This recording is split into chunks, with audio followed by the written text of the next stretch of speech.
We are at the crossroad of the epidemic. Nakakaalarma ang 415 kaso na ating itala nitong buwan ng Mayo. Sa isang banda, nakakalungkot pero meron din tayong ipagsaya.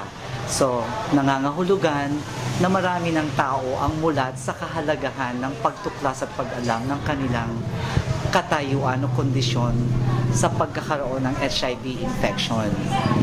Sa kasalukuyan, ang bilang na naitatala sa pandaigdigan, bagaman ng ibang bansa ay bumababa na, pero ang Pilipinas ay kabilang sa 7 bansa na mayroon pa rin patuloy na pagtaas ng 25% noong taong 2011.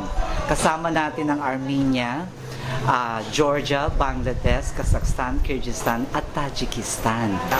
May 2 sa 7 bansa ang nakaalagwa, nakakawala, na kaya na nilang stabilize yung bilang ng kaso sa kanilang mga bansa. Ito yung Armenia at saka Tajikistan. Pero ang bansang Pilipinas nanatili na naiwanan na mayroong 25% kaso ng pagtaas sa ating bansa. At ang isang hindi magandang balita, may nakaragdagang 4 na bansa na naisama sa patuloy na tumataas ang kaso. Ito yung Sri Lanka, Indonesia, Republic of Moldova at Guinea-Bissau.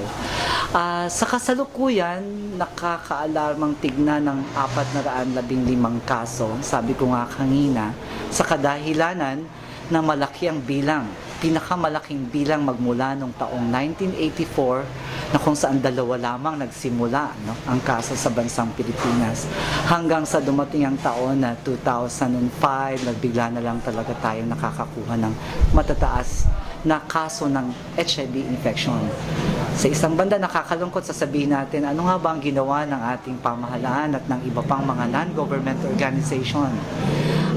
Magandang tignan sa positibong pananaw na ang lahat ng ating mga initiatives sa mga nagdaang panahon ay umaani na ngayon ang kamulatan sa ating general population na hihikayat nating lumabas at tuklasin ang kanilang mga katayuan.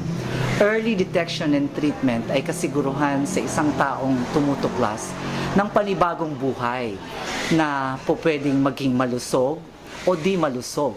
Nasa kanila na ngayon ang desisyon. Sa maagang pagtuklas, mapaplano mo at maiaayos ang iyong buhay. Hindi ba? Pasalamat tayo at meron pa tayong international aid na nakukuha.